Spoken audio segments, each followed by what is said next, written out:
Open Your Eyes is brought to you by the Belize Bank. Our country, your bank.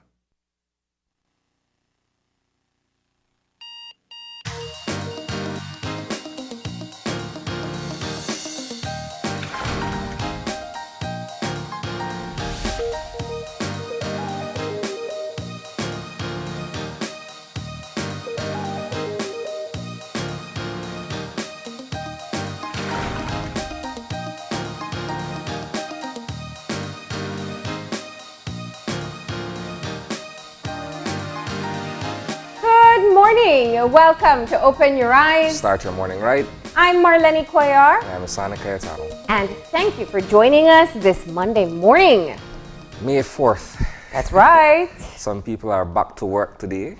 Yes. Given the new state of affairs that we're currently dealing with in terms of the relaxation. So that's good. If you're going back, it takes a little bit of readjustment to wake up, to be at work for 8 o'clock. And getting back to your respective workstations and that sort of stuff. Definitely a lot more movement, I think, since Friday. We've seen, and this morning especially, I saw the difference with people who are out and about and look like they're headed somewhere. Where? I don't know. I'm assuming work. A lot of folks are exercising as well now. You see them with their face masks. So. Of course, we're going to be... Activity. And I think that we see quite a bit of people. I mean, I see almost everyone wearing their face mask, so that's a good sign. And we'll be checking in on our weather, but it doesn't look like we're able to get our forecaster. So let's just go ahead and read the prepared forecast.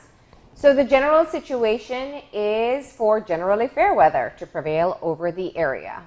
The 24-hour forecast calls for sunny with a few cloudy spells today and partly cloudy tonight. Showers will be isolated along with possible isolated thunderstorms over the extreme south. All right, our winds are going to be moving from the east at 5 to 15 knots, and the sea state is going to be slight choppy. While our highs for today? Our highs for today are 88 degrees Fahrenheit along the coast, 81 degrees Fahrenheit tonight. I hope I'm reading it correctly. It's down. Throw it off there, forgive me. So the high. 88 along the coast. Inland is 95 and the hills are 83. And the lows for tonight, I don't call those lows though, they're going to be 81 along the coast, 74 inland, and nice cool 66 in the hills. In the outlook, the extended forecast? The outlook for Tuesday and Tuesday night is for generally fair weather to prevail with little or no rainfall. All right, and we do want to remind everyone that the advisories are telling us once again that inland is going to be very warm. You want to stay out of direct sunlight and you want to stay hydrated. And of course, the risk for brush and forest fires remain high. That's right. That's our update for today. We want to thank Angelia Guy for preparing that. It's been warm. Yeah, rather warm. Waking up to a rather warm day very early. Yeah. You know what's good though? I see a lot of families have gotten their pools. In fact, I think pools are almost sold out in the country. They seem to be quite a coveted item. Yeah. And everyone is kind of just relaxing in their backyard with the kids. So that's nice. All right, we're going to keep things moving with our eye opener for this morning, and our eye opener taken from dailyom.com goes like this. Sometimes the motivation to help others may be an extension of a deep desire to heal a wounded part of ourselves. Some people seem called to help others, often from very early on in their childhoods, responding to the needs of family members, strangers, or animals with a selflessness that is impressive. Often these people appear to have very few needs of their own, and the focus of their lives is on rescuing, helping, and healing others. For any number of reasons, they are unable to give themselves the love they need, and so they give it to others. This does not mean that they're not meant to be helping others, but it does mean that they would do well to turn some of that helping energy within. Help comes when we allow ourselves to admit we need it, acknowledging our humanity and our wholeness by acknowledging our pain. The understanding we gain in the process will naturally inform and inspire our ability to help those in need to do the same. This is kind of a tricky one because from a personal point of view, I've never really looked at anyone in that light to say, well, you're helping me or you're helping someone else because deep within you yourself need help. I've never really looked at it that way. So this is fairly new to me, I must admit. This is a fairly new one. However, speaking to the conclusion of the eye-opener this morning, where it says help comes when we allow ourselves to admit that we need it, acknowledging our humanity and our wholeness by acknowledging our pain. That line right there is powerful because oftentimes pride gets in the way of us admitting that we need help, either on a personal level or help with anything else for that matter, right? And so it's the hardest thing for you to bring yourself to saying, you know what, Marlene, help me with this. Or you know what, give me some advice to help me to move along with an issue that I'm having or what have you. And I think that in being able to acknowledge that as a first step, then you're able to move on from there in terms of addressing certain issues. Yeah. You know, I think you said it's new, and I think for me, I think just from the background I have, I know especially in the helping profession, this is one of the things that people who tend to be working in like social work or counselors or people who work with others. Yeah. This is a very common thing that you can help so much that you don't take care of yourself, or that you carry some kind of hurt that you're trying to do something to I guess compensate, but it is very common and you do have to check yourself. But I think that before you look at people who are out there helping and judge them that they have some kind of unresolved issue, I think it is a lot broader, exactly for the reason that you say. It is hard to ask for help. Some people are comfortable with it. Some people, I dare to say, are too comfortable with it. But for a lot of us, it can be really, really challenging to be able to acknowledge our own humanity. Exactly what the eye-opener says. That we are just like every other person and we struggle in some way or the other. And so while your needs may be very different from mine, it doesn't mean that I don't have needs. And we must move ourselves in the direction where we can be able to say to at least someone you trust. I mean, you don't have to announce it to the world. I'm struggling right now. I really need some help. And it can be in any facet of your life. It could be just talking to someone about an issue you're having. Sometimes it's financial help. Sometimes it's taking a break from the kids, a lot of different things. But I think that it is key for us to understand that it is completely human. And if you particularly struggle with it, or if on the flip side, you are just doing it so much and not taking care of yourself, then you need to check that. And it's always good when you have friends that you know are really helpful and always doing things for others, to check in on them and say, that's true. How are you doing? What do you need? Because very often those are the ones that are never going to tell you that they have their own needs as well. In the day-to-day interaction that we have with each other, it's oftentimes the last thing to cross your mind to ask someone, how are you doing today? Like, is everything okay? Do you need, any kind of assistance or advice or whatever? We just get into it, like, from the onset, we're busy and we tend to forget those small little things. No, you have to make a conscious effort. I do that with my loved ones. Just kind of a check and pay attention to the answer, not just the, okay, because we all do that. But just try to intently get an answer that is honest. And I've been saying over and over, I think especially in this time, it's okay for us to kind of be upfront about the negative feelings we may be having, and just acknowledge them. And if it's someone you love and trust, then you can be upfront about that as well. Yeah, there we go. All right, so that's the eye opener for this morning. And of course, it's Monday morning, so it's time for us to check in on what are the newsworthy items from the week that passed and the week ahead. So let's get moving into Eye on the News.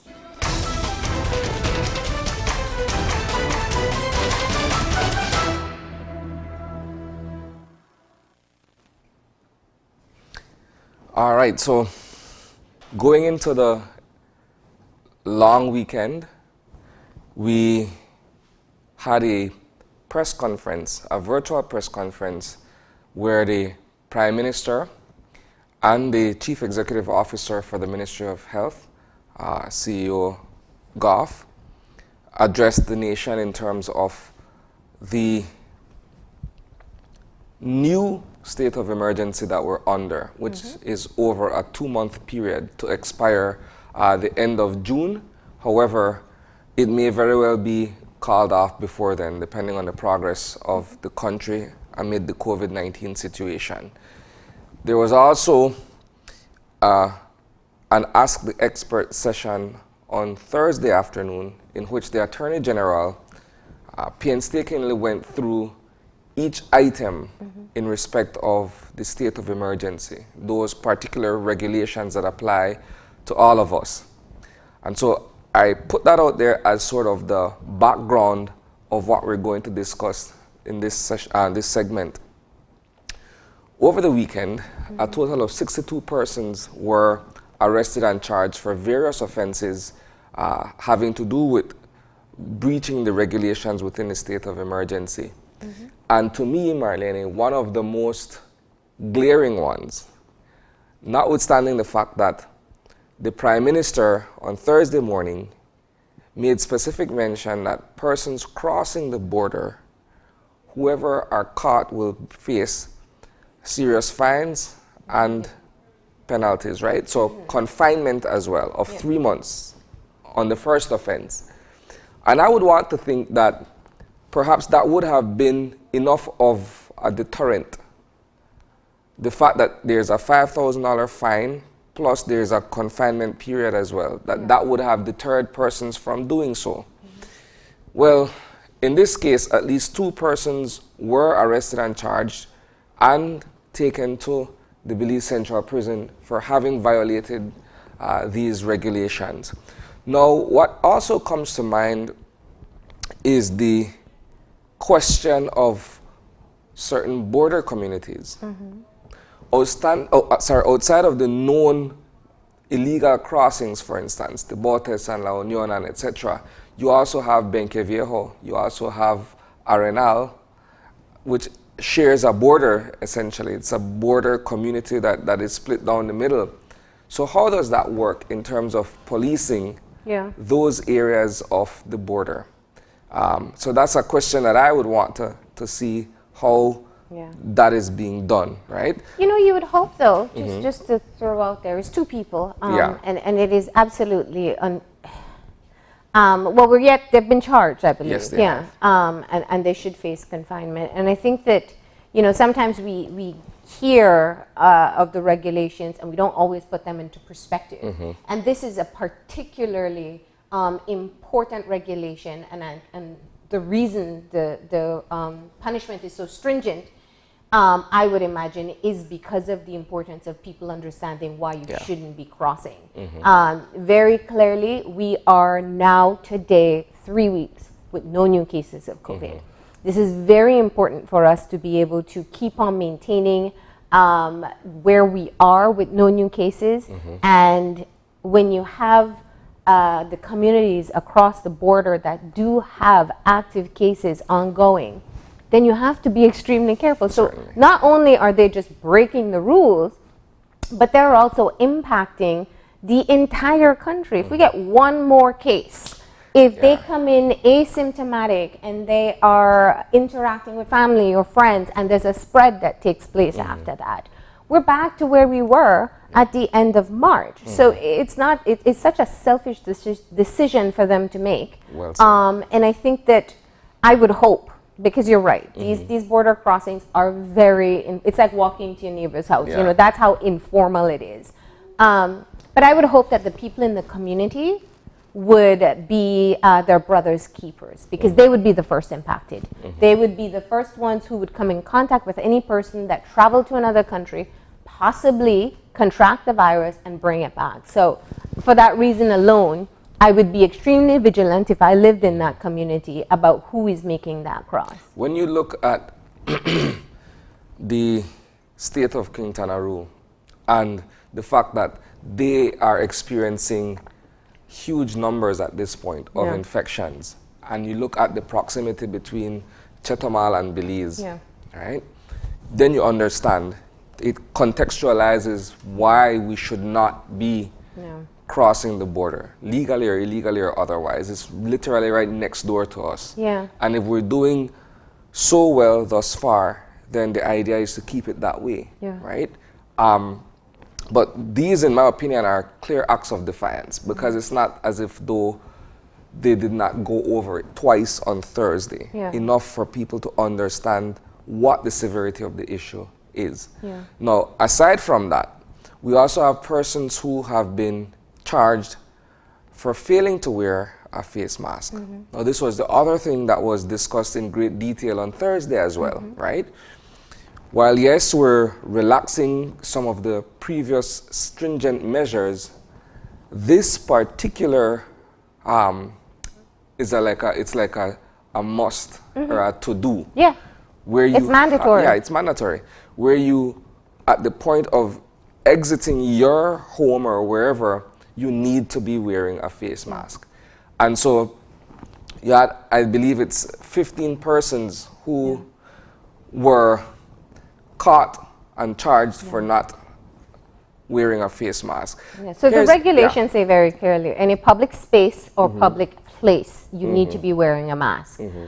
So that means that when you're out and about, you need to be able to make sure, and if you're not wearing a medical mask or surgical mask, you can get a cloth mask. The YWCA is making masks. Many other entrepreneurs are making masks. Central Prison, but everywhere. If nothing else fails, just get a bandana and put it on. Because it's just a matter of having your face covered. And you can disagree with it, but it doesn't change the fact that it is the new regulation and we must adhere to it. Here's an interesting one as well. It says here 5 persons were arrested and charged for cross-district movement. Now, I would want some kind of an explanation for that one. In the context that on Thursday as well, in the press conference that the Prime Minister held, essentially my understanding is that, well, if I wanted to go to Placencia this weekend and I've booked a hotel room and what have you, I've made my arrangements, then I'm able to cross districts, right?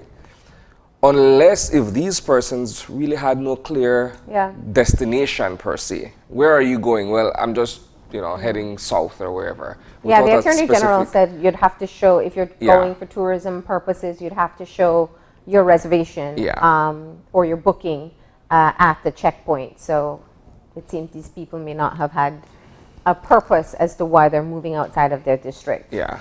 And so, well, obviously we still have persons who are failing to abide by the curfew regulations, right?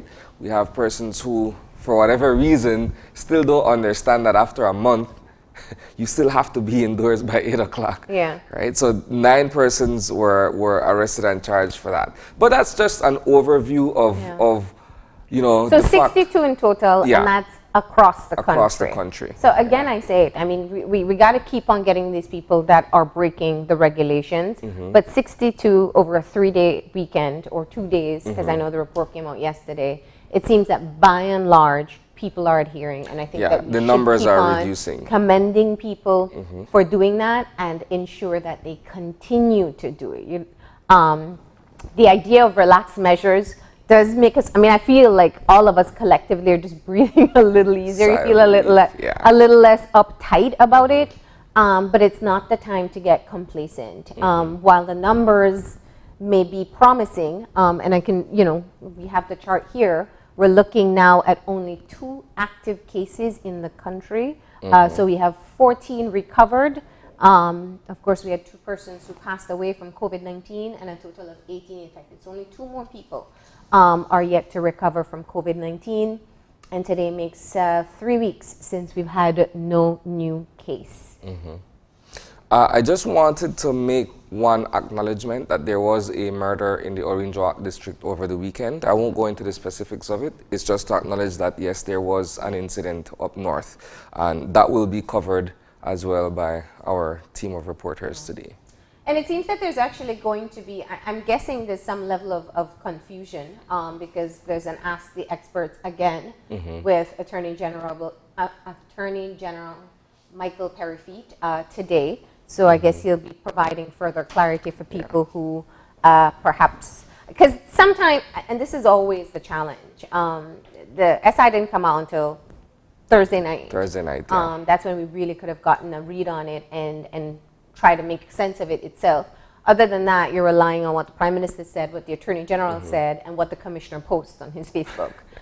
So those are your three sources of information. And sometimes things get lost in translation. Yeah, so what happened was they closed a bunch of places on Saturday. I saw police on Albert Street closing down stores and stuff. And then yesterday there was an announcement that those places can be open. So this is, you know, and like I said, there's a level of patience I think people have, or understanding, I should say, people have.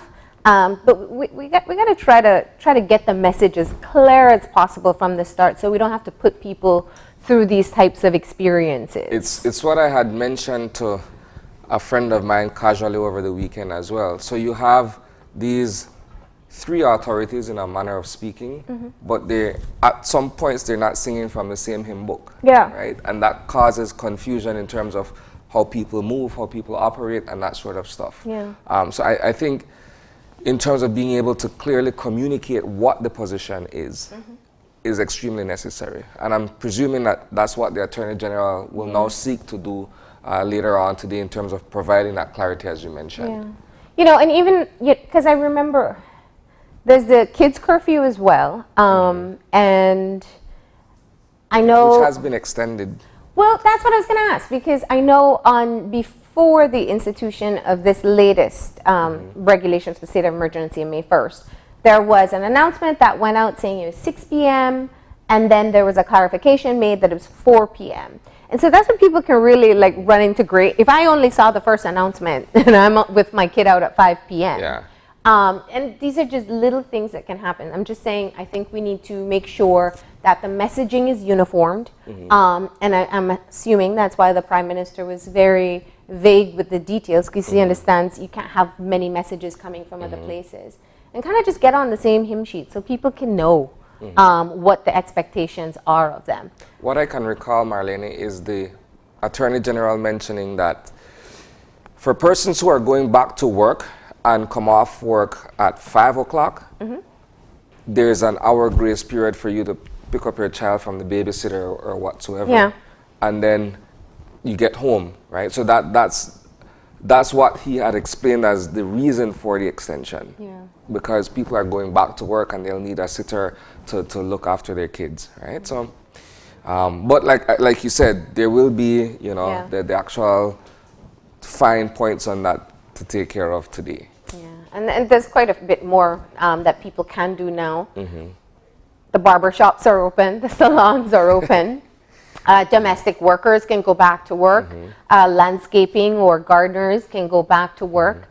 So I think these are some of the, especially for people who are dependent on that day salary. Yeah. This is really kind of a relief for them to be able to go back to work and to earn money. And the local tourism is open. I think it's interesting, the conversation now has to happen with the tourism industry to see what their take is. I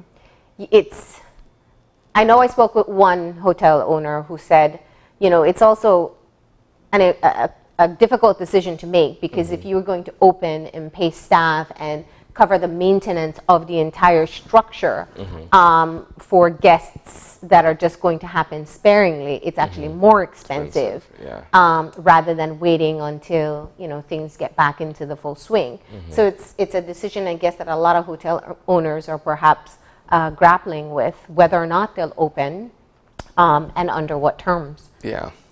And again, going back to Thursday's discussion, it's kind of difficult, and this is just my point of view here. It's a bit difficult for one to go on a vacation, essentially, and not be able to enjoy the amenities being, you know. You can't swim in the beach, you can't swim in the sea, you can't swim in the river, you can't swim in the pool.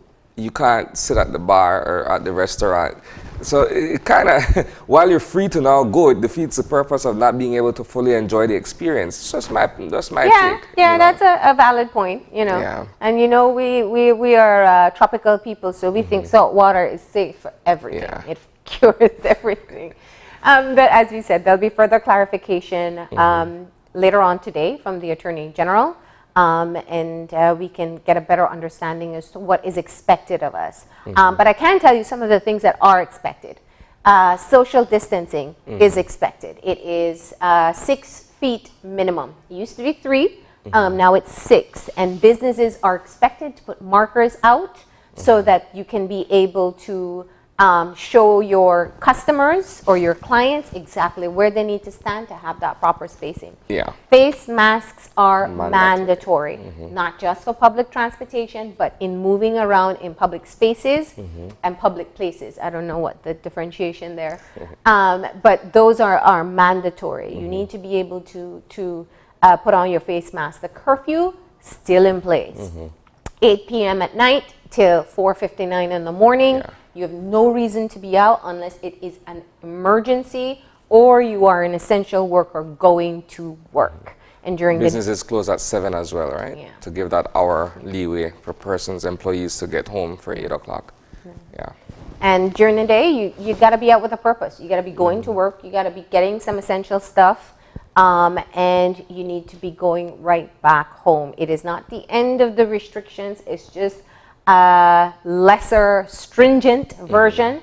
And that we do plead that we all do our part so that we can be able to keep the spread of COVID-19 as slow as possible. All right, so that does it for our Eye on the News this morning. Again, details of the topics that we discussed this morning will be fleshed out in the 6 o'clock news. There it is. There you go. All right.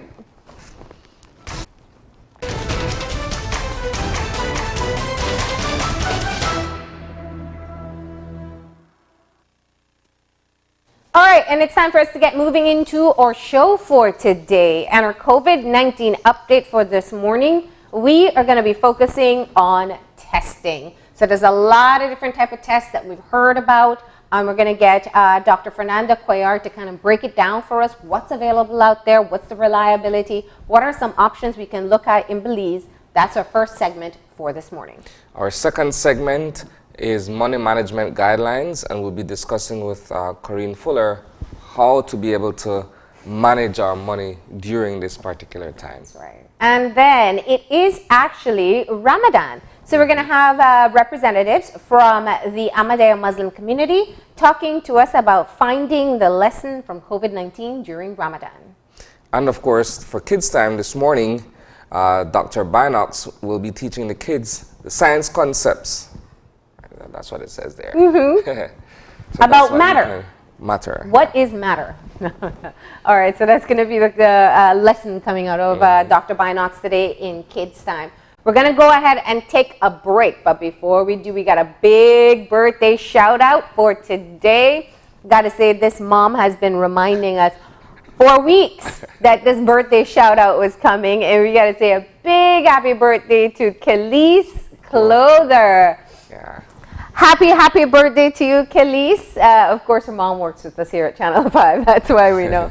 And we know that your mommy made sure you had a great time. Enjoy your day and have fun and eat lots of cake. There we go. All right, so we'll take that break now, and we will be back in a few. Stay tuned.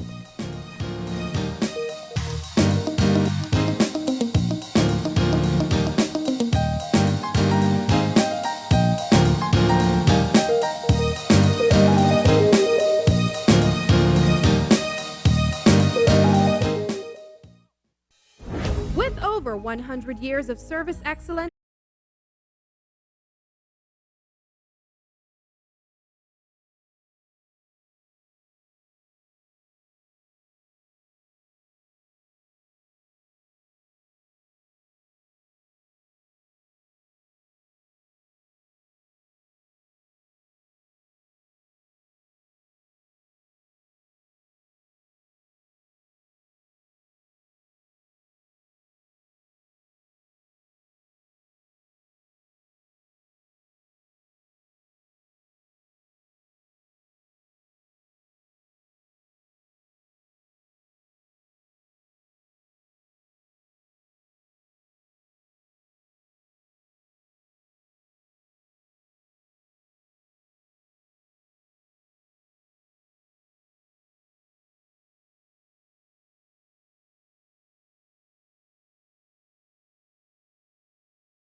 persons at risk of becoming seriously ill from the flu or the coronavirus, people over the age of 60, persons with medical conditions they already had, such as diabetes or heart disease or conditions that has made their immune system low, such as HIV or cancers. At this time, there is no vaccine or treatment. Serious cases may need oxygen or ventilator support. Be caring and show support for your elderly loved one during this time. A health and wellness message from your Ministry of Health.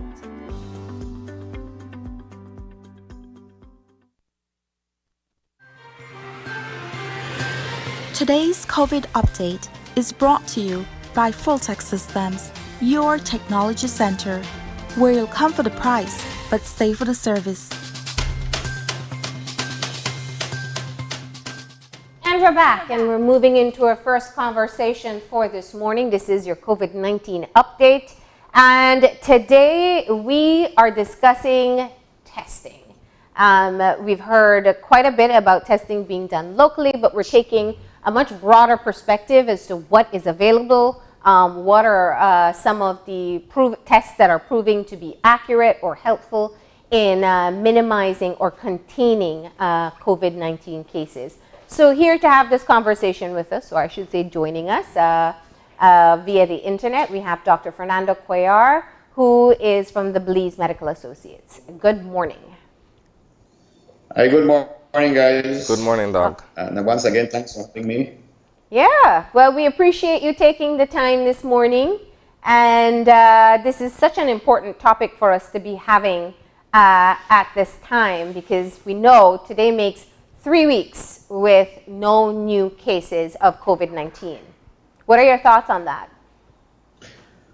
Well, of course, my immediate response to that is we are grateful, we are thankful, we are happy that we are now 3 weeks without a confirmed case of COVID. I would like to say, for whatever it's worth, maybe divine intervention. We are blessed with a God picnic, and those who don't believe in God and divine intervention, the forces of nature are looking positively on us. Whatever explanation you can put in there, let's put it in there, alongside, of course, with the efforts that the country has made, and particularly the Belizean public, because I'm pretty impressed and happy on the overall Belizean public, although if you listen to your segment before, we had X amount being arrested for the infringement, but by and large, I think our Belizean public have adhered to the sometimes railing up for the suggestions, recommendations, the ever-changing SIs. But overall, our Belizean public have behaved quite nicely, behaved quite responsibly in following the guidelines. Yeah. No, I agree with you.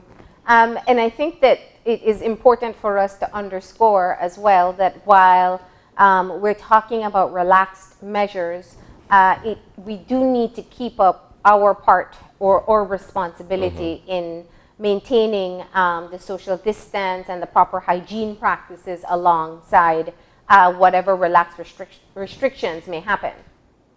Of course, Marlene, because if we don't, we're going to lose everything that we've gained so far. Yeah. We're going back way like crab. Okay, we've gained so much, but we can't afford to. That it's time to let up, or time to say it's all over, then definitely we'll have trouble in the near future again. And maybe even worse. So please let everybody understand that this isn't the end. This is mostly half time, like when you got to a football game, they go on, this is a half time, with the drink really water with the rest, and then we come back for second half. Yeah.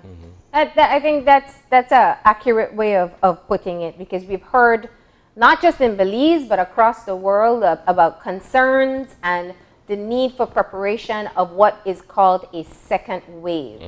And one of the things we know that we are looking at is what will be our testing protocol moving forward. So Dr. Manzanero said last week, the Director of Health Services, that they weren't getting so many calls of people saying that they had symptoms associated with COVID-19 and requesting to be tested. So they moved from that to broadening their testing base, and in fact would start random testing for frontline workers. You know, when we look at the situation, we're at over 1,000 tests, closer to maybe 1,100, and we know that that is barely even, not even 1% of the population. What are your thoughts on how much we've tested so far? Well, definitely without any confusion, we have done too little tests so far. Okay, we are far below the amount of testing we should be doing for X, Y, and Z reasons. And I've said it in another interview that sometimes when I hear Dr. Manzanero and ask the experts explain, it gets confusing. We don't know why the testings are not done. Sometimes we hear we have this amount of kits, but we don't have the reagents or we don't have the swabs. Yeah. So I would hope the message delivery is a little bit better, because most people are confused when they hear one day we have X amount, next day we don't have, etc., etc. But for sure, the amount of testing so far is far below the amount that we should have had by now, and hopefully, all the different factors come into place so that we can increase our testing, so that we can have a realistic view of what's going on. Because, you know, first we were testing people who were highly suspicious of COVID, who had flu-like symptoms, who had respiratory ailments, and then we had the confirmed cases. We did the contact tracing, and by the way, I always want to big up for real frontline people who do these things, who do the checking and the testing. Those are the real people we need to say kudos to. So we did the contact tracing, and we followed, and we even found 2 clusters, one in Cayo, one in Belize. We did the cases in San Pedro.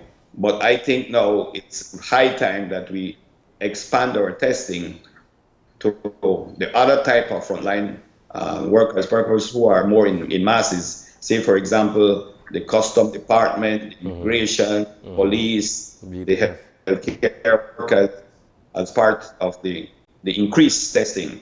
Yeah. I also need to say that I heard in the Senate meeting, the AG say that it was, using Donald Trump's word, that it was a hoax about the media talking about increased testing, because he based his evidence on a New Jersey experience with one of his family members. And I think that was not the proper thing to say. Okay? I think the US perhaps, and I'm sure that 75% of people would agree with me that the US model of handling COVID-19 isn't the best model ever to even start. Yeah, that's true.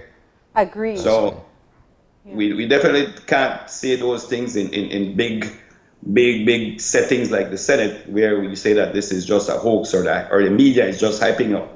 Medically speaking, scientifically speaking, we need to do further testing. Let me ask you this then. We're looking at now moving to random testing, simply because it has been put forward that we cannot possibly test each and every citizen of this country. So now we're looking at a random sample. What is your take on that? Considering the fact that we're already below where we ought to be. We need to do random, and I need to hopefully explain what random means. Yes. First, we were doing, I don't know what's the proper word, directed testing for the flu-like symptoms for people who are sick. Yes. Now we need to expand to people who don't even have one single symptom. And I would first say that suggest that we do it to the people who are in contact with masses, the customs, the immigration, the police, the healthcare workers. That means that, okay, say we go to the custom department, and how much people you have? 200. Okay, we select one number, and there's always a mathematical way to do it more specifically. Yeah. But just on the top of my head, out of the 200, we're going to test 75. And we're going to test the one who worked on the shift yesterday, or the ones who worked 2 days ago. So that's the randomness of it. We don't select people who are sick. We just go, let me give a list of the customs officer. We're going to swab them. We're going to test them. And the same thing with the police who have been on the front line, the checkpoints, doing the night rounds. And of course, more importantly, the people who are working in the hospitals, the people who are doing the swabbing. And I'm thinking, and I know my colleagues at Ministry of Health are also more than likely thinking along the same lines, that we're going to expand our testing to that group of people and to even get more random test the community at large. The checkpoints are there, or we can go to Brody's or Seaview and test the employees. We could go to Channel 5 and select one anchor person out of the 4 or 5 that you have. In other words, those are the amount of testing that we need to do. And you say something very, very important, that you can't expect to test how much Belizeans we have within our boundaries. 400,000? Yeah, We can't. 410. It wouldn't be cost effective. It wouldn't make sense to do all of that. But maybe a third of the population, there are mathematical models can tell us what would be the correct number of testing that we should do. And maybe we can't come close to it because we are strapped for money, we are strapped for resources, but we can come close to that. And I'm hoping that my medical colleagues are telling the people who are in charge, the oversight committee, the leader of the opposition, the prime minister, the attorney general, everybody, that we need to increase our testing. We need to spend so that we have a realistic view. Because God forbid we have an asymptomatic carrier that is not identified, and then things can blow out of proportion, of course. So in that context, this is why the random testing is critical, because we can have, and you can correct me if this is a false scenario, but from my mind, we can have asymptomatic carriers right now in this country, and they can be passing on to other people who are also asymptomatic. But it's until it reaches a point where we start to have critical patients, that's when we'll realize that it has been continuously spreading. Of course, that's the point we have, and there's a lot of science behind that. I have a number of papers that would say that you are shedding virus even before your symptoms, meaning that you're the leg of the virus, the virus in you, and you could spread it.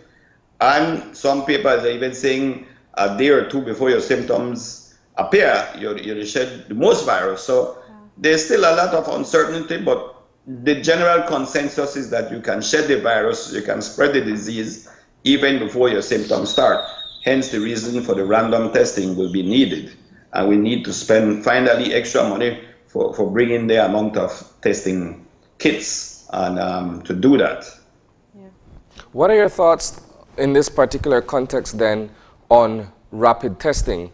Because a lot of people, or should I say there is a number of persons who are of the impression that perhaps going the route of rapid testing would be able to allow us to get a clearer picture quicker. But there seems to be questions in terms of the accuracy and all that other stuff. What are your thoughts?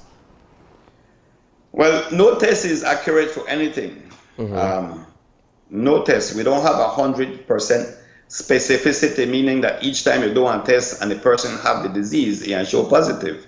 But definitely the PCR that we do here in Belize is still the gold standard. That are the tests where they do all over the world, where we come as close to say whether a person have the disease or not. So those who would argue against me to say that it's not specific enough, it has, some papers would say 15% false negative or false positive or up to 30, then what do? We just fold our hands, we allow next 2-3 years to pass, and hopefully we get this famous the herd immunity, because by then 2-3 years time, then we have it as a herd. Now it will be here amongst us. Who knows even, because I could come to argue that I say we don't know much about this virus. Well, I was going to ask that question, because I hear people talking about herd immunity, and it essentially means that enough of us get it, or body learns to fight it, and you don't see the type of devastation that we're seeing right now. That's essentially what it means, right? That's exactly what it means, that if you leave it we cross we hands, we go about like nothing they happen. If 70 people dead, well, so be it. If 150 dead, then so be it.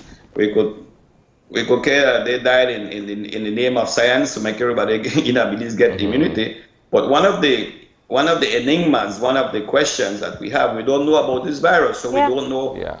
We don't know that if indeed it can behave like other diseases where you develop immunity and for how long. Yeah.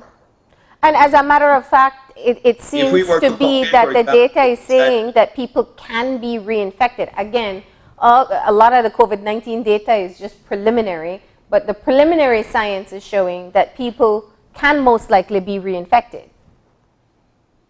Well, yes, that's true. But again, it's far too early, Marilyn. It's 4 months. It's a new disease. It's a new virus. I was going to say that if we would compare to HIV and the scare that we had in the 80s, we can now concretely say that once you catch HIV, and catch HIV again, you don't get it. You don't get it for life, but medication will help you keep it to a minimum and allow you to have a regular lifestyle. But we know because of it's what 40 years now, 30 years, HIV, we know about it, but this is a novel virus, a new thing, we don't know about it. So let us perhaps err on the side of caution, okay, until more could be understand from it.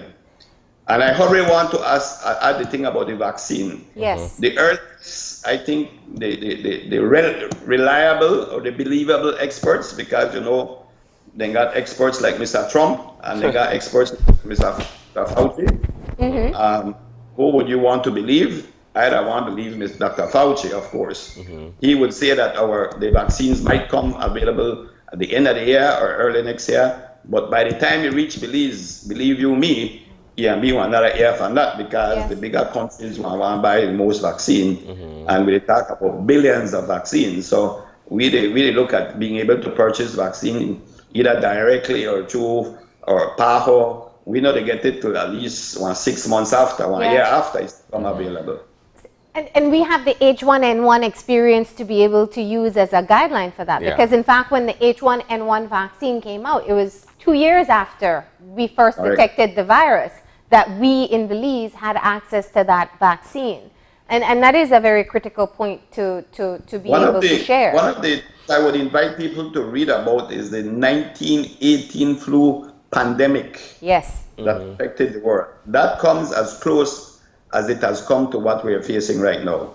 Exactly the same. Imagine what our technology was in 1918, what was the level of medicine was, and they faced this new virus, the flu virus, and they went through the same things. I saw pictures of the masks being implemented back then, almost to the T, the exact same things. Yeah, they had lockdowns too. Lockdowns too. Yeah. Everything that you read those articles, it's like deja vu all over again. Yeah. We have to learn that. That also came back with a terrible second wave, which was even worse than the first wave. So that is why the great physicians like Fauci and Birx and all of these people who are there, they look at these data from back then and are learning, and we should also do that to understand better what's going on. So this is such a critical time. You called it halftime. I guess in Belize we could use it like the eye of the storm. There's potentially the stronger winds coming after the storm, and it's so critical for us to prepare. I was trying to compare it to a football match or a soccer match where they halftime, but we need to gear up for the stronger second half, no? But we cannot let our guard down. We have to be as resilient and do the things that are being exactly what you were saying in the first segments, self-distancing, 6 feet or 6 foot, whatever how you want to call it, that is. The face mask, I think it was a wise thing to mandate. But we also need to hurry to say that we need to have an educational campaign to show people how to use masks properly. That's true. Not just putting something over your face and then they touch up your face, like I saw in the House of Representatives the other day, no? And we've done it on the show a few times, but I think maybe we were ahead of the time. You see that Washan program that the kids did? I mean, that was great. I think we need to do something like that for masks. Yeah. The only thing I would say there that my 2 cents in this, and I know they hit me back and say, stay in my lane because I'm not a law person, but the penalty there should be more community service. If they catch you, they charge you, they carry the court, they find you guilty.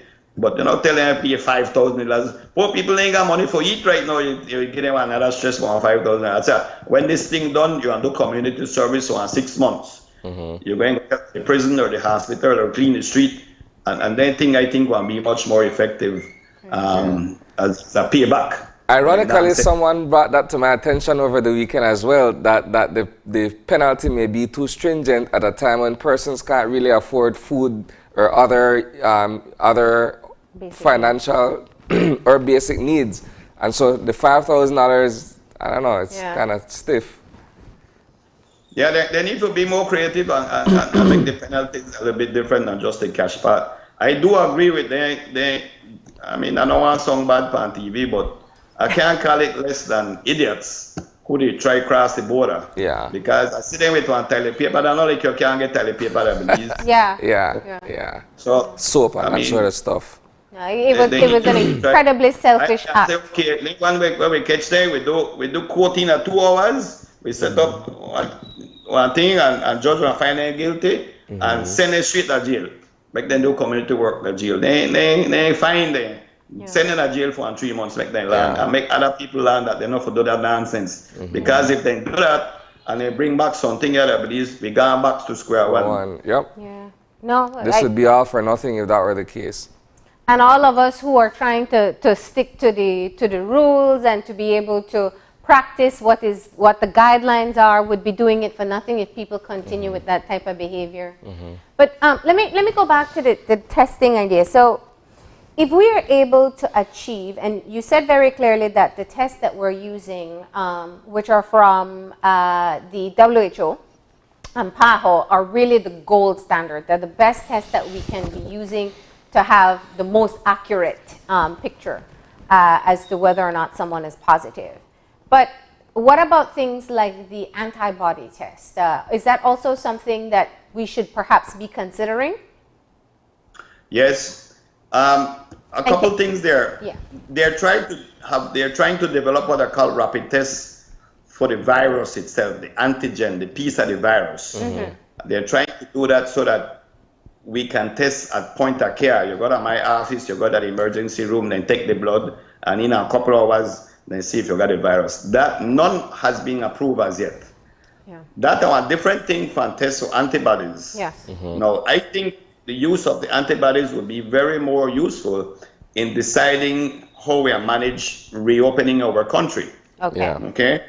Right. So if we have to plan properly that the airports, that the borders, and say anybody who want to come in need to get one antibody test. Okay. And probably take, I don't know, 12 hours, 6 hours, 18 hours to get the results. And if you have antibodies, then you come in or not come in. But that will be more, I think, will be more helpful in figuring out when and how we reopen our borders. No. And can you just explain to us the difference between testing for the COVID-19 versus the antibody test? What's the difference? Okay. The testing that we do and the testing that they're trying to develop is to check for the virus itself or pieces of the virus, the genetic material of the virus. So it tells you that you got a virus, okay? Every disease, every germ where your body come in contact with, you develop what are called antibodies, which are proteins of the immune system, okay? So dengue got its own by antibodies, TB, HIV, flu, all these germ-causing disease will have its antibodies. So that's what you test for. You test for the antibodies that your body would develop when they're exposed to that particular germ. Yeah. The problem we are seeing right now is that we don't know how this virus will behave. We don't know how quickly the antibodies develop. We don't know for how long. We don't know if you're only going to be for 3 months or 2 years or forever. But that's the big difference. The testing that for test for the viral particle itself, the antibodies that will test for the proteins that your immune system make in response to the virus. So one would test if I have the active virus in me, like I am currently carrying the new coronavirus in my body.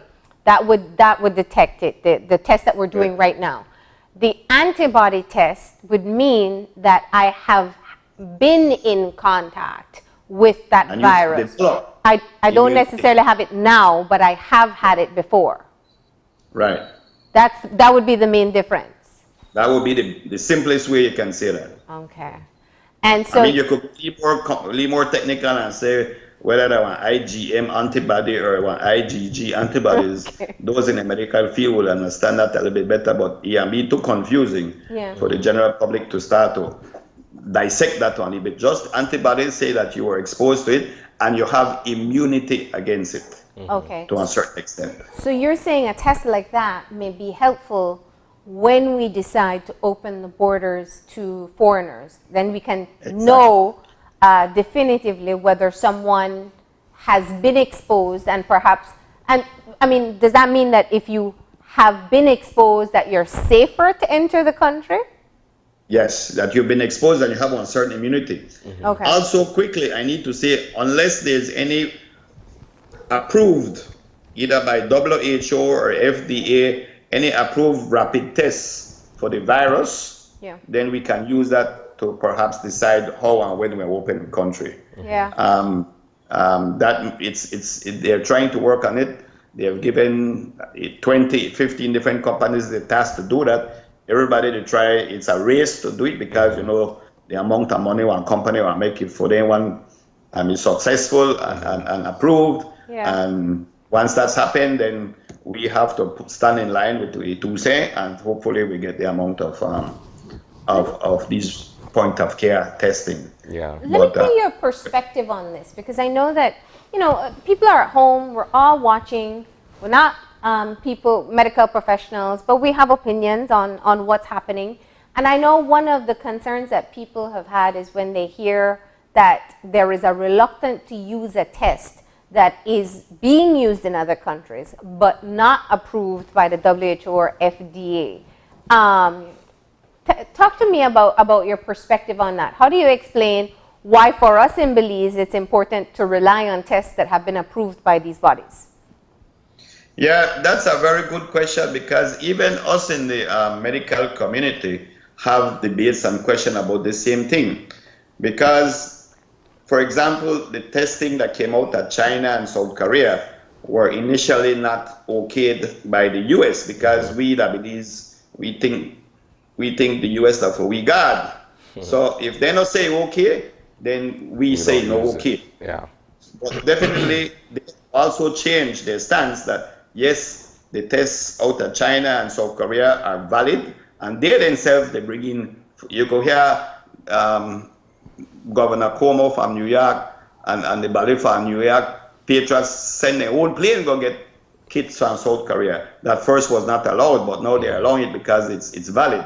So we have to try to access kits from either of these places directly, and not wait for donations from Cayman and the States. And even WHO has its problem in its integrity. I mean, you hear all of the conspiracy theories that's happening with WHO and PAHO.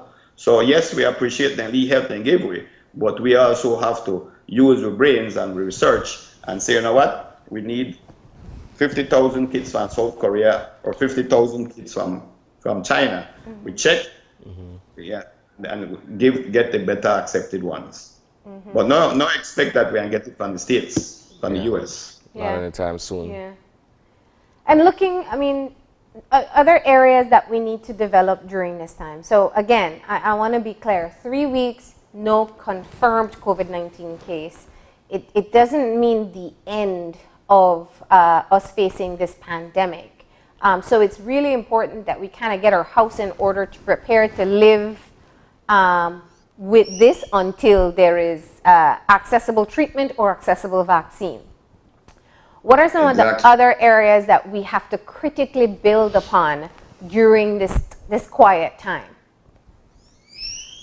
Well, when I participate in this discussion, and we also have medical conferences on a daily Yeah. basis that was organized by the Ministry of Health, Dr. Hidalgo and Arriaga and myself. Every 2 o'clock every day we have one scientific presentation by about something about COVID. That's right. Yesterday, for example, about the X-rays, how your X-rays will look, how your CAT scans will look. So every day, thankfully, and I even telling this as something where we need for continue all the time, even when COVID go fire.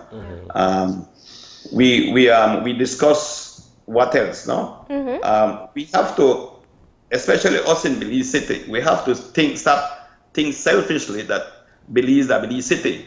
We have to look out for people in Punta Gorda, Yeah. in Dangri, in San Ignacio, in Mopan, in Cayo, in Orange Walk and Corozal, so that they also can be prepared or better prepared as how you would see being reflected here in Belize City. We need to get perhaps like a PCR machine for each region, so the turnaround time can be less. We have to get people trained. In other words, what this COVID has done to us, if we were to find a silver lining, is to uncover, unmask, peel away the deficiencies, especially in our healthcare system. That's That's certainly something true. I could talk about. I mean, anybody could talk about other deficiencies that they're seeing economically, financially, the agriculture, the cattle, everything needs to be looked at over again. But definitely on the healthcare system, we need to get a really serious look from competent people.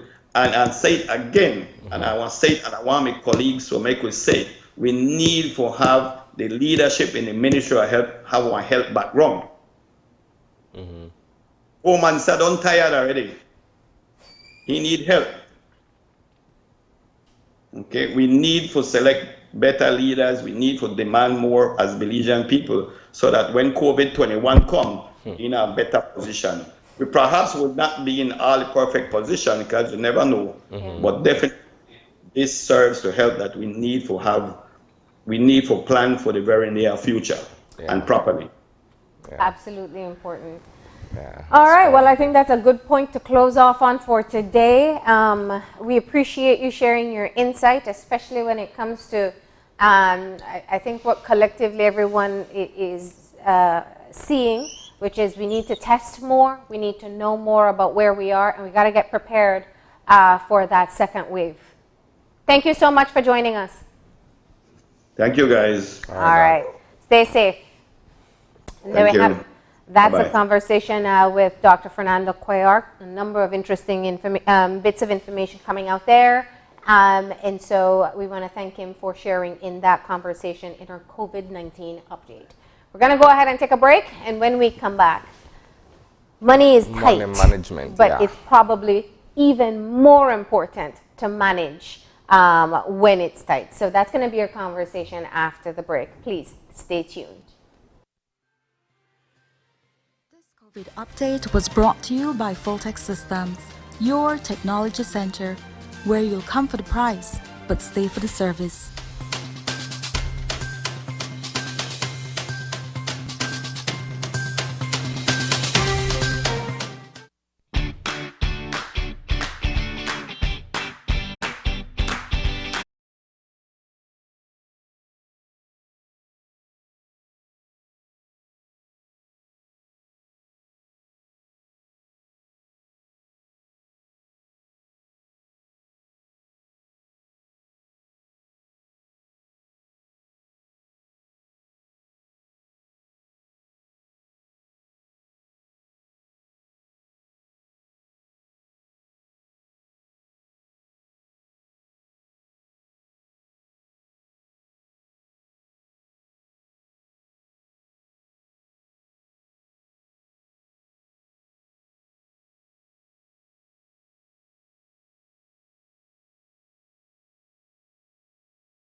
are back, and we're moving into our second conversation for today. And this is one I know that some people may think seems a bit far-fetched.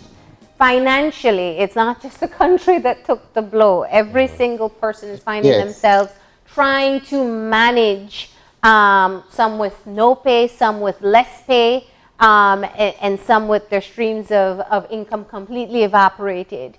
So talking about money management is even more important now. So we called on our expert, Corinne Fuller, who is from the Belize Credit Union League, to just talk us through this time, some tips, some advice on how we can and should manage. Good morning, Corinne.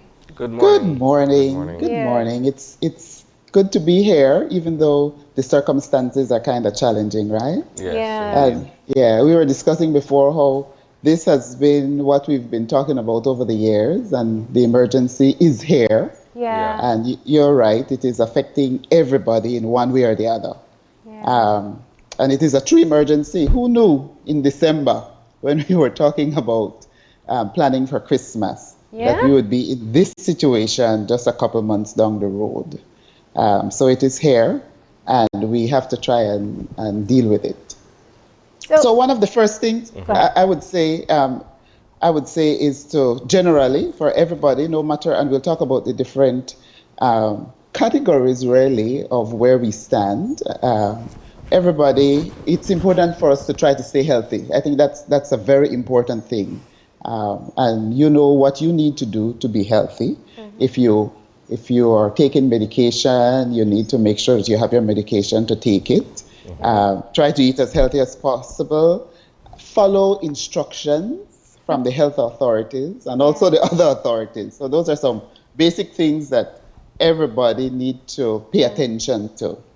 Absolutely. And you know, in our previous conversation, I think the mention was made about looking at where people are financially in some of these measures. And I know that when we think of things like masks and we want to buy the surgical masks, they're so expensive. They're $2 each. And if you use masks properly, they should be changed several times a day. So nobody can afford that. So it really is a lot more feasible to make your own or to just use what you have. What you have. And that goes across many avenues right now that that because we're in this situation. So Corinne, let's just talk about where people are right now. You said there are categories as to where people are. Can you get into that for us? Sure. So you have some people who have lost their job. They have no further income to get. They have lost their jobs because of this pandemic. Some people also have lost the opportunity to catch and kill. You know, we have a lot of Belizeans who have to go out each day to get money, do a little thing here or there to get money to put food on the table. So for the most part, those people have lost the opportunity to do that. Then you have some people who are working, but they're on reduced pay. You have some people who are working from home, and that has its own challenges with it's likely that your expenses are some expenses would go up, but then some would come down as well. You have people who are working as essential service providers. They have to be out there, and they're on the front line, and they're taking a bit more risk than the rest of us. And of course, you have some people who are probably getting their full pay too.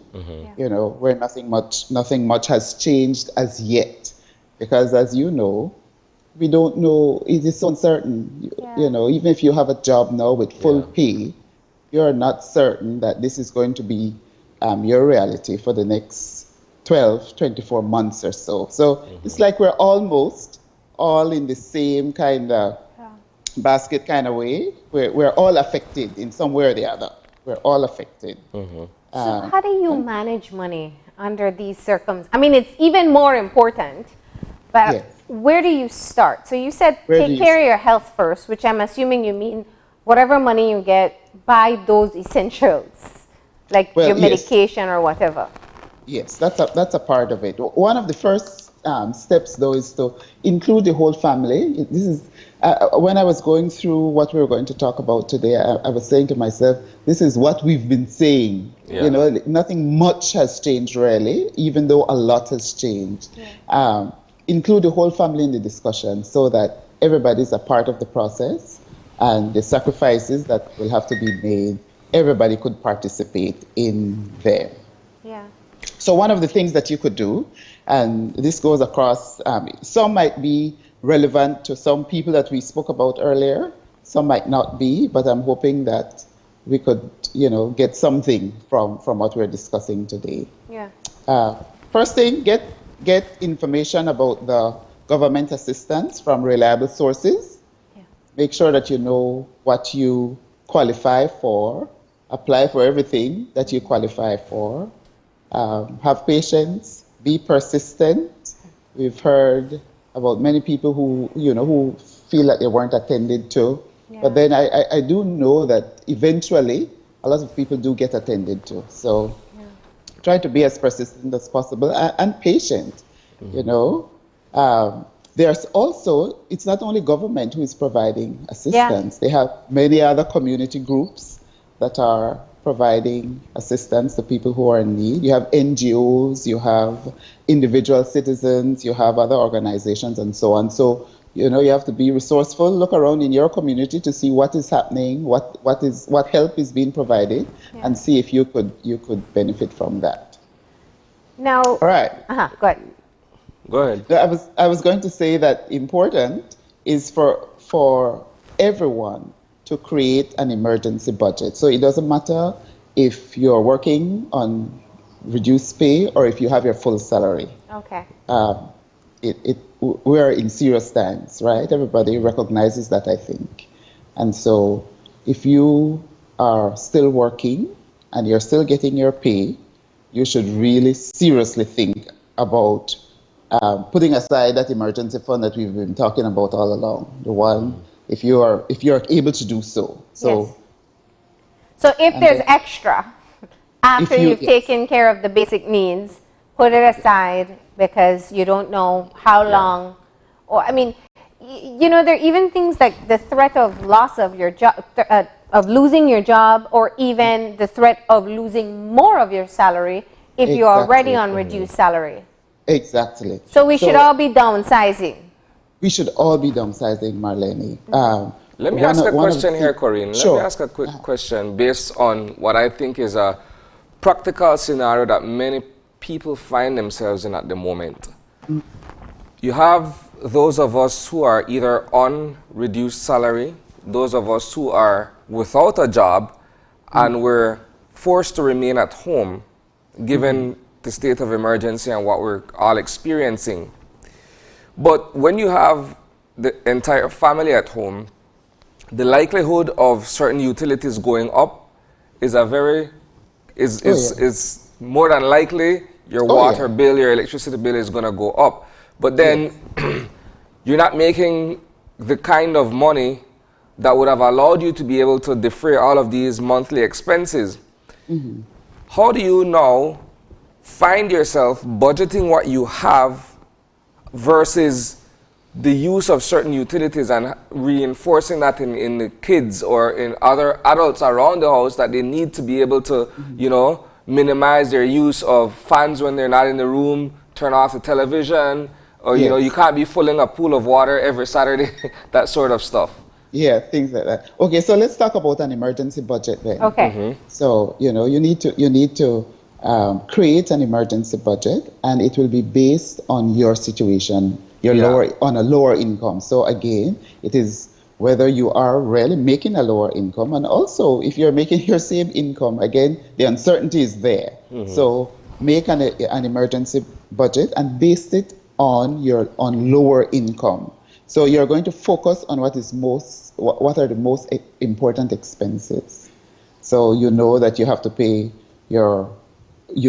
food is important. Yes. For some people, you might have to add medication in there.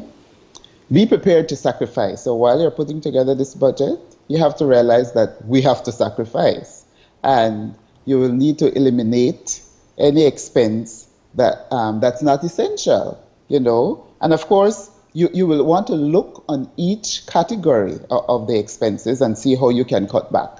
Again, the big word before this pandemic, and even especially now, we always say it is important to sacrifice so that you could go for the long haul, you know? Yeah. So let's look on, let's start with food then. Okay. What are some sacrifices you can make with respect to the food that you're going to buy during this time?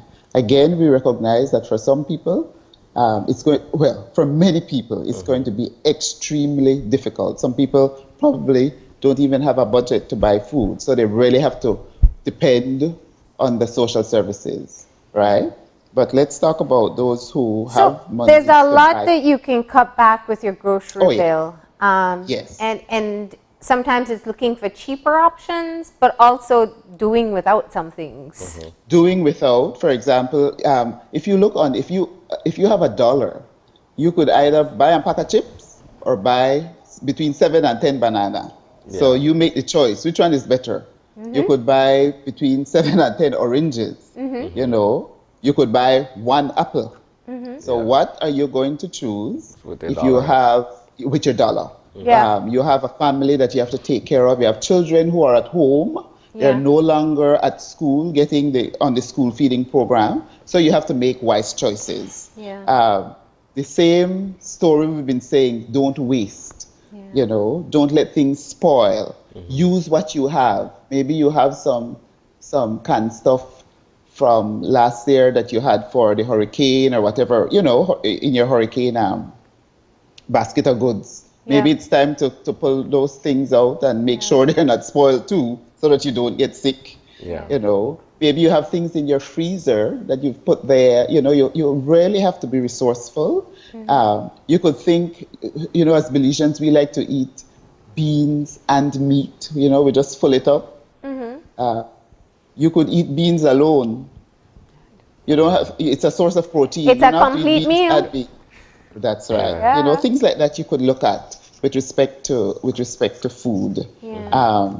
So think of cheaper options. Think of better options. What can you get more of rather than less of? So the junk food especially can add up, and if you have kids at home, but you can make some of the stuff too. I mean, you could make stuff. Yes, if you buy the tortilla instead. You could make stuff. If you know what the cost is for, say, a loaf of bread, how much is that going to cost you? Versus if I make something, it might last longer. You know, you have to look on nutritional value as well. But these are some of the choices that you have to, and decisions that you have to make in order to make that food bill run as long as possible. Okay. Well, one thing we know that a lot of people are doing is cooking for themselves. So that's a positive. That's one way to reduce costs that you have talked about for as long as we've known you. Yes, exactly. And try to you know, not have things spoil. Use what you have. Don't let things spoil. Then we were talking about utilities now. That is the one. So children are at home. More people are in the house, so naturally. And not only that, it is hotter. These days it is hotter. Extremely hot. So it's lots of fans, lots of televisions, lots of charging devices. Lots of electricity usage in general. Yes. So how are you? You turn off the lights and the fan when you're not in the room. The other day, I heard somebody from the electricity company saying that they recognize people were complaining that their bills are higher, and they recognize that it is hotter. But it has been really windy for most days over the last month.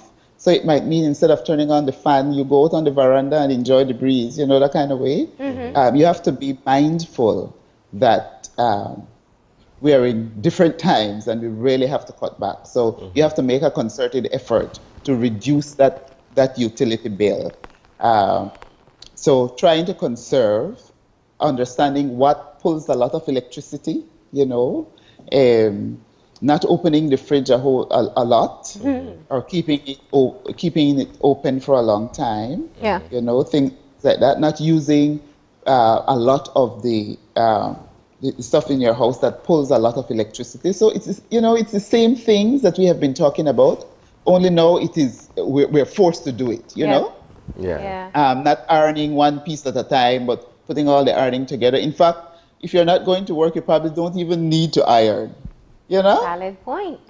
You understand? So yeah, and that's one of the things I read is actually really good to curtail on your electricity bill.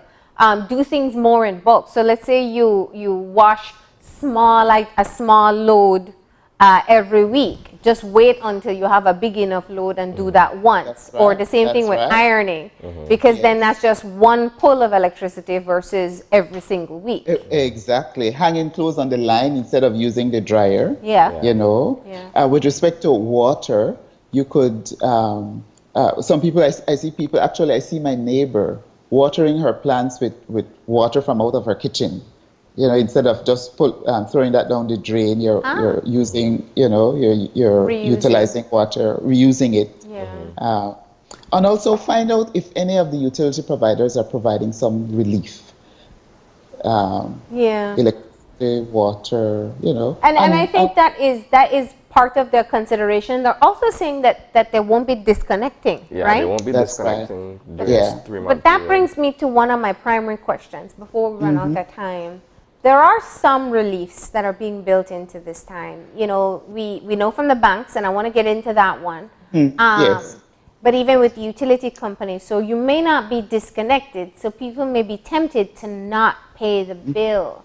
You have to pay it. And it's the same that will happen with all the relief efforts that you're getting, you know, not pay your loan, not pay your credit card, not pay whatever else that is owed. What are your thoughts on this as to how to do this responsibly? Let's say I can't. I could only pay, you know, rent and water. That's all I can actually afford. What are your thoughts on how to manage situations like these? Well, first of all, let's deal with the utility first. Speak with the provider so that you know exactly what they're providing and what the implications for you are going to be down the road. I know I think it is for water, they're going to cut the bill, right? I'm not sure for electricity. I think you'll still have to pay. So if you know that, you know that you will still have to pay, and you know that they will not cut your light out during this period. That gives you the kind of incentive to reduce that bill as much as possible, because down the road you're going to have to pay it. Yeah. So put measures in place, get everybody together so that they understand what is happening and reduce that bill, because you're going to have to pay it down the road. So even if you don't pay it, that's the thing you want to think of. You don't want to leave it to balloon that you have this major payment later on, whenever that will be. Yeah. Exactly. Okay. And now trying times. Yeah. Let's talk about those bank reliefs as to what's the advisable way to handle that. Some people can still make the payments. Should you make it? Of course. If you can make your payment, make it. Yeah. Understand the difference between waiver and deferment. Yeah. Right? If they're going to defer, that means that you're going to pay it down the road. You might have to pay more or for a longer period. So you understand what is being offered. If it's going to be waived, no financial institution can waive forever. So you will still have to pick up your responsibility as well. So consider it seriously. If you can pay your bill with your creditor, you go ahead and pay it. Yeah. So that's the general. And if I am on half salary and I really have to pick and choose what I can pay, what's your advice as to what are the things that will be the most financially smart for me to not pay right now and deal with later? Yeah. So for each person, it's going to be different, right? You speak with your lender to see what leeway you have. As normal thing is you pay the bill that has the highest interest, because that is going to accumulate more. So, it's going to be different for different people. I think for credit card, they are waiving some credit card companies are waiving the late fee. So you need to look on all of that and see what combination will serve you better in the long run, for the current and also for the long run. So make sense to write things down, write down the situation to see where you are, so that you could make an educated decision about what will work best for you. Recognizing that it is so uncertain, everything is uncertain. You really don't know how long this is going to last. You don't know the level of salary, as you mentioned earlier. You don't know how long you will be getting a salary or getting a reduced salary, or at what point you won't be getting a salary at all. Yeah. And so if I'm pinching between what I can pay, you're saying look for those that will cost me more if I don't pay. So the ones that have penalties built in. Yes. And if I have a choice between my loan payment, my mortgage payment, and my credit card, which one should I be paying? Or my car loan? I don't know. Yeah. Some people are still, because it started in March, we're still paying the Christmas loans. Yeah. Again, speak with your lender. See what is available, what relief they will give, and you put it down on paper to see what you can afford and pay what you can. Okay. Anything that will cost you more, you want to try to pay that off. Those that have more leeway built in them, that won't cost you more down the road, then you could consider not paying those. But anything that will cost you more, if you have the resources, you contribute toward those. But the important thing is to speak with the people that you've borrowed money from. Yeah. Or people who have funded any asset that you have. It's very important. And I know it's difficult to even go out, but you have to work the phone, you have to be patient, and you really have to have a conversation with your creditors. And see what they can allow for. See what they can allow, yes. And then you internalize it, you write it down, you see where it would put you. You figure out what would be important for you to pay now, what you won't be able to afford now, and keep the conversation open with them.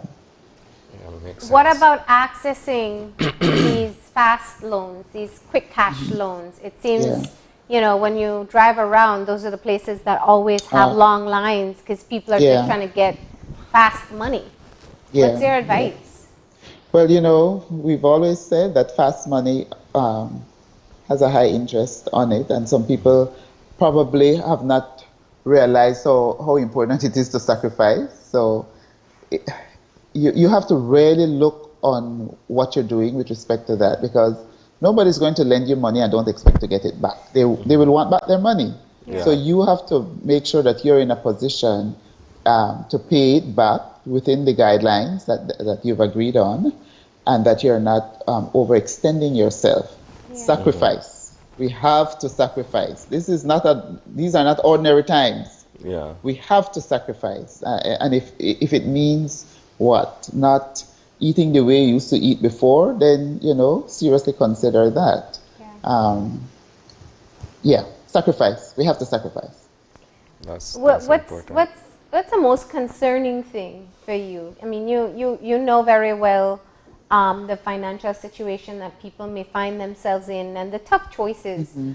For some, it may be easier depending on how many dependents they have. And for some, it is, if you have a choice between buying groceries or paying rent, and there's been no relief on rent. That's one of the challenges I know people have. Yeah, we didn't talk about that. Yeah. There's no relief on rent. So certainly buying food is important.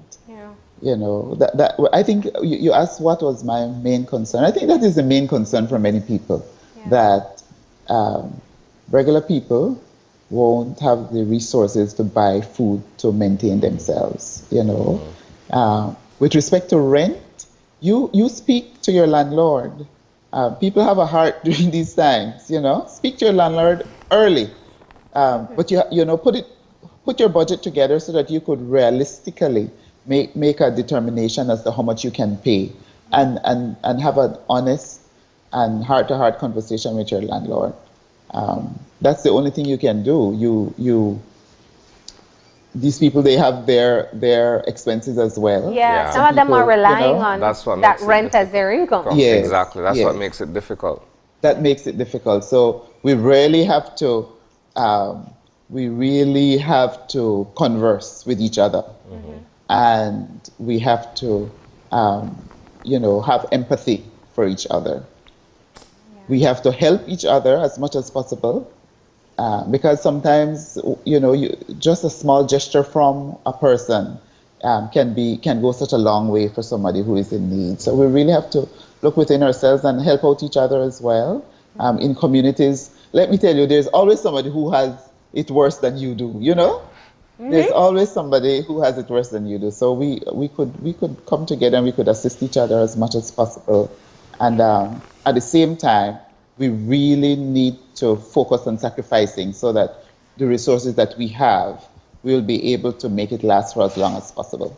I hear you very clearly on that, and I think that's perhaps part of the mindset that we all have to adapt.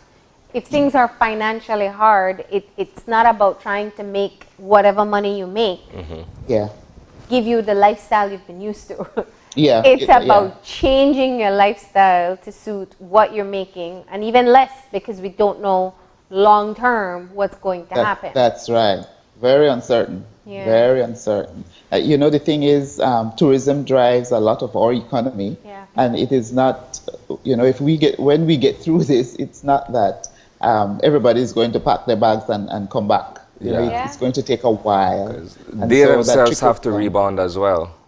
That's right. That's right. All right. During this time too, people could start to. They say necessity is the mother of invention. Some people probably will need to start to think, how will I do things differently? What skills do I have that I could start to work on right now that will help me in the future? I know we've seen some people get the sewing machines out and they're making masks. Yeah. That's an entrepreneurial business right now. Yes. We really have to look deep within ourselves and pull out those skills that we have so that we could help ourselves. At the end of the day, I would say we are responsible for ourselves, all of us, each of us. We are responsible for ourselves. So we know that the assistance is available, around and about, but we also need to put some effort into making sure that we could help ourselves as well. And recovering after 1 month of lost income, some people are just going back to work, and they were furloughed, so they didn't receive any payment, and maybe won't for 2 more weeks. How do you manage that first paycheck coming in? You don't want to blow it. You have all that you owe. No, but I mean, you have a month and a half worth of bills to pay, and you still have to pay for what's ahead. What's your advice there? Again, that budget, Marlene, you write things down. What are the important things for you, and how are you going to portion out this money so that you use it as best as possible? Writing things down is very important. Look to see what you're going to get and what your expenses are going to be. What are your commitments? Writing it down and making the decision based on a level head. Putting the reality on paper will help you to focus a bit more on what should be what you should be spending your money on. Now you said in the beginning, and I want to get that back out again, that even when it's tight, we got to put something aside. How do we do that? If somebody is on financial assistance or half pay or quarter pay, Some people won't be able to do it. Okay. And some people won't be able to do it because it is just too tough. The resources that you have is hardly sufficient to meet your basic needs right now. So some people will not be able to do it. But you have some people who will be able to do it. And I think we should use this period for us to really look on how we've been living our lives with respect to our finances. And this should help us to make some changes, for the future as we go forward. We have no control over what is happening right now for the most part. Have no control. Getting a raise isn't, even if you work, even if you're one of the best workers, if your company has to close, it has to close. If your company can't pay you, they just can't pay Yeah, you. it So, is what it is. you know, it is what it is. You have no control. But when it is over, we want to be able to use the lessons that we have learned so that if anything happens again, we're in a better position. Yeah. Well, it's a learning experience for all of I us learned, as it is. yeah.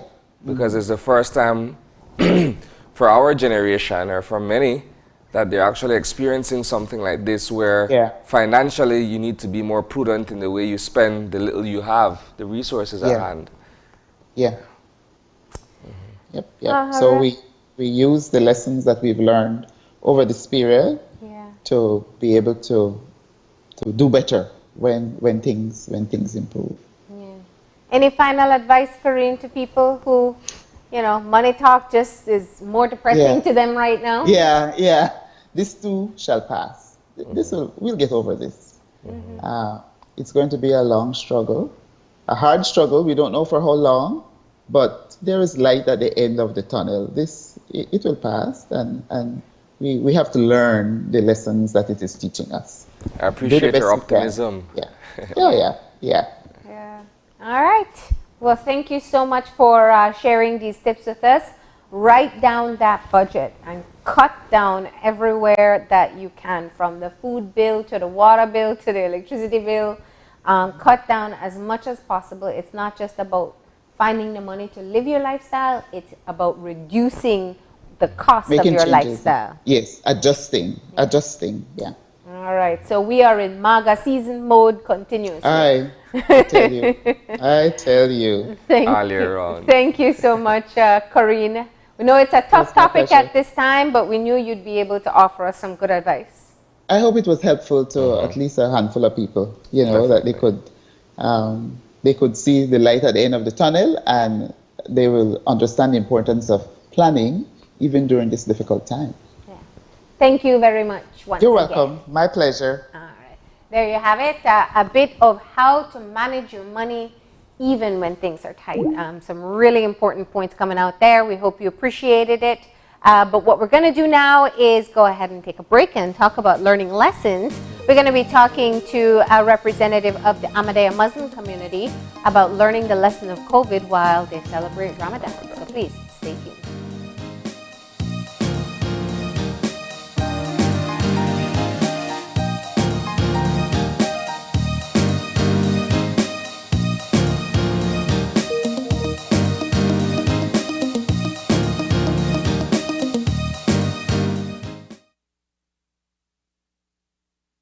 COVID-19 is an infectious disease caused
And we're back, and we're moving into our final conversation for today as we check in with the Ahmadiyya Muslim community in Belize. And we have Naveed Mangla joining us, of course. There he is. And it is actually the celebration of Ramadan that is currently underway. So it's an interesting time to be quarantined and to be under these restrictions where your own celebration of Ramadan comes with its restrictions, right? Good morning, Naveed. Yes. Good morning, brother. Good morning. Good morning. Thank you so much for having me. Yeah. So the conversation is really just looking at how different communities are coping and trying to manage during this very unusual time. And it's quite interesting that Ramadan ties in so closely to this pandemic time. Right. So by the grace of God, we're going through this month as other religions where it requires you to be at a place of worship. Islam says that the whole world has been made a place where you can remember God. The whole earth has been made such. So whereas Muslims are encouraged usually to come to the mosque, where the Holy Prophet, the founder of Islam, has said that you get 25 times more reward, but you can even pray at home. And I think as believers of any faith, this would be a best time to see how much peace you have at home, how much your house is like a paradise. And if it's not, and if you're not able to figure this out in the last month and a half, 2 months, then you have a problem. And that's where you need to go back to the drawing board and see where you're wrong, and make sure that wherever those missing pieces are, make sure you bring it back together and make sure that you're enjoying your stay at home. Although nobody wants to be in these circumstances, but your house is supposed to be a place where you should find peace. You should find that relationship, a freedom to remember God. If it's not there, then it's a good way of checking yourself of where you stand spiritually speaking. Yeah. It's your safe haven, your home.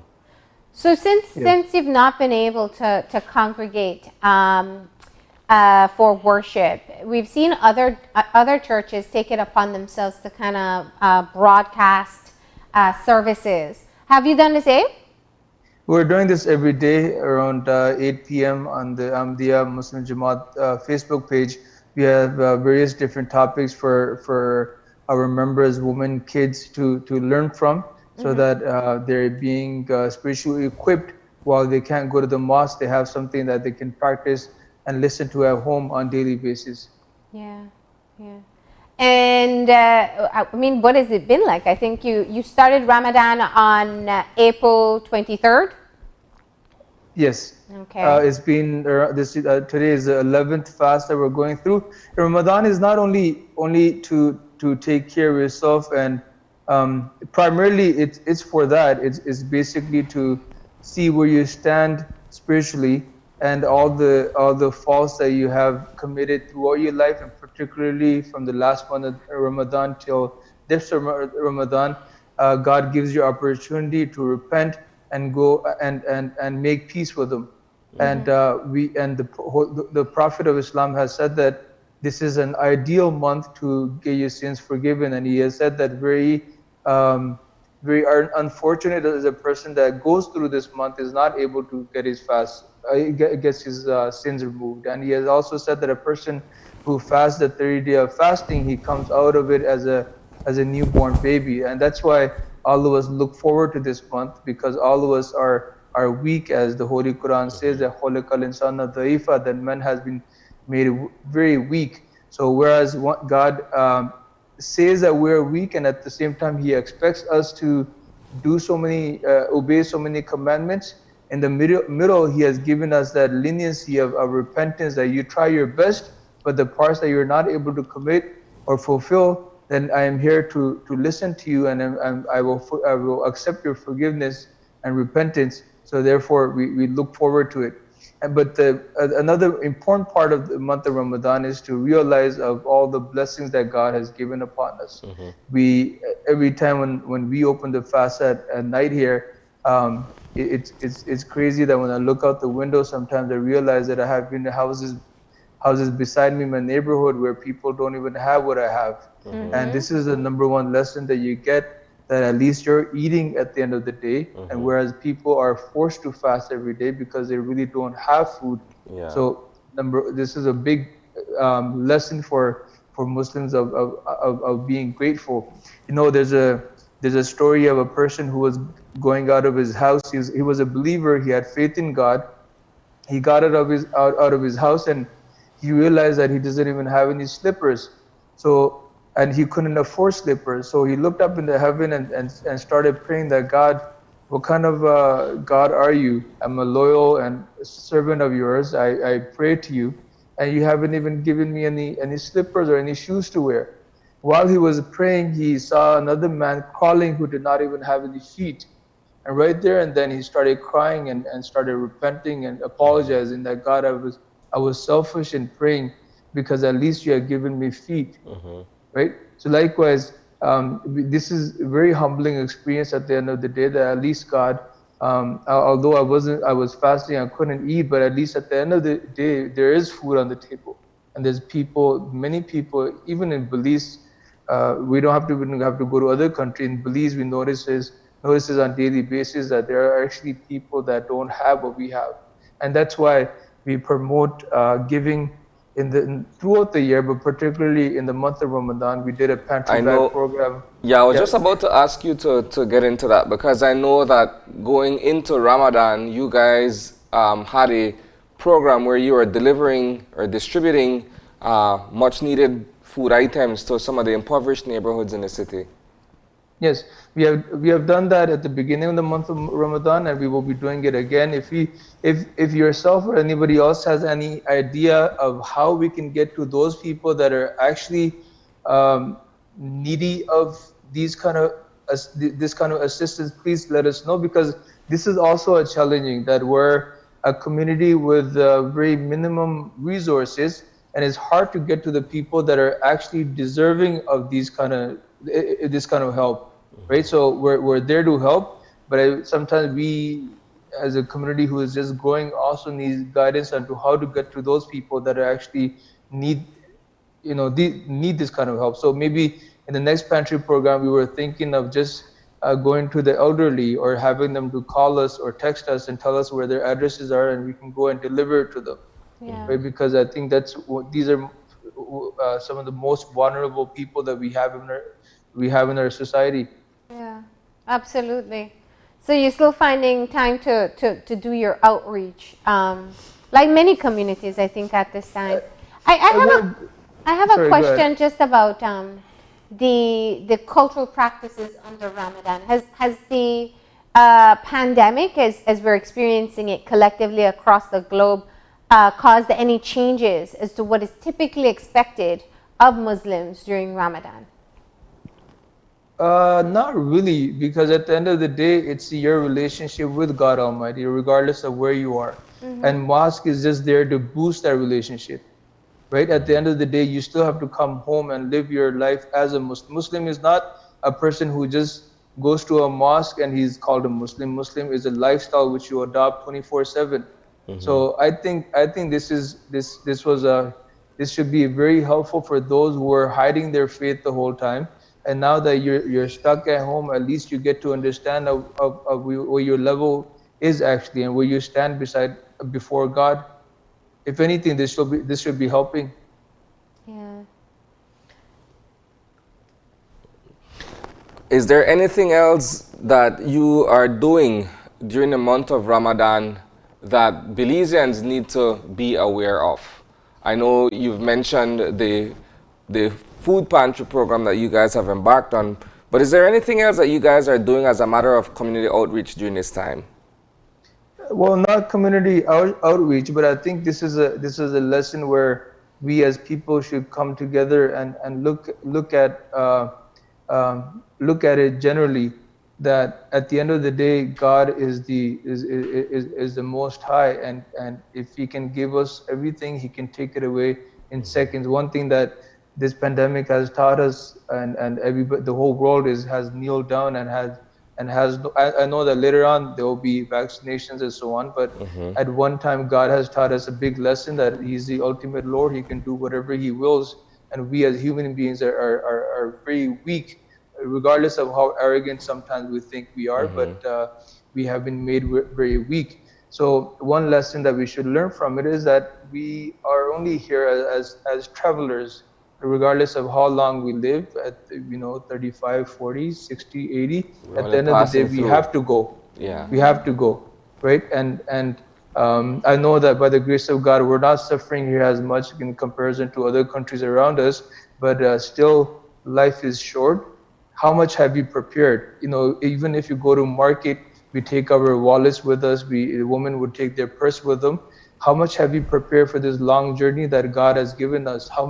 Tomorrow when we have to go back to Him, which all religions believe, not just Islam, how much have we prepared? If God asked us that you were there for so many years, what have you done for me? What answers do we have? So I think this is one lesson that we as people should come together and I know you can really never prepare for it, right? Regardless of how much we try, but at least we should. God will not judge me on how I was competing against Mr. Hassani. If he had prepared how I did, but He would actually judge me according to the things that He had, the capabilities He had given me. He would judge me according to that. So the abilities or the finances we have, a person who's wealthy will not be compared to a person who's poor. But a poor person will be compared to himself, knowing God, meaning that God will know how much resources he had, and still he was not able to deliver the amount that he should have delivered. Yeah. Any final message to people who are watching? I think this is a time where a lot of people are relying on their faith to just be able to make some sense of all the uncertainty. What's your message to people? Just how do we find a lesson in the middle of all the uncertainty? I guess this is the lesson that everything has a purpose. Even the shirt that I'm wearing, a hat that I'm wearing, headphone. If it stops working, I try to fix it. Otherwise, I'll just throw it in the garbage. Likewise, we have been born with a purpose as human beings, and this is mentioned in all the scriptures that the purpose of human beings is that we've been born to worship God Almighty. And likewise, if we we throw things in the garbage, if we don't live our life according to the purpose that God has given us, we will eventually be thrown where we don't want to be. So maybe this pandemic was a blessing from God to teach us a lesson that, look, take a time out from everything that's around you and sit at your home and think about whatever you're doing. Is this where you want to be? If not, then make sure you make your proper reformation, and then maybe God will give us another chance and everything becomes normal, and then let's start a new life from scratch. All right. Well, Naveed, thank you for checking in with us this morning. We do appreciate hearing from you. And of course, a reminder that you are in the middle of Ramadan and still that you are also offering some assistance to the elderly at this time. We're trying our best, and thank you so much for having us. You're welcome. Thank you too. Yeah. Okay, take care. And with that, we will get moving into Kids Time. And today, of course, Kids Time is brought to you by J&W Shopping Mart. And today, the kids are going to be learning about different scientific concepts. And today, the lesson is about matter. That's what's coming up. Get the kids in front of the television, parents. And this is the time for them to learn something new. Let's get moving into Kids Time.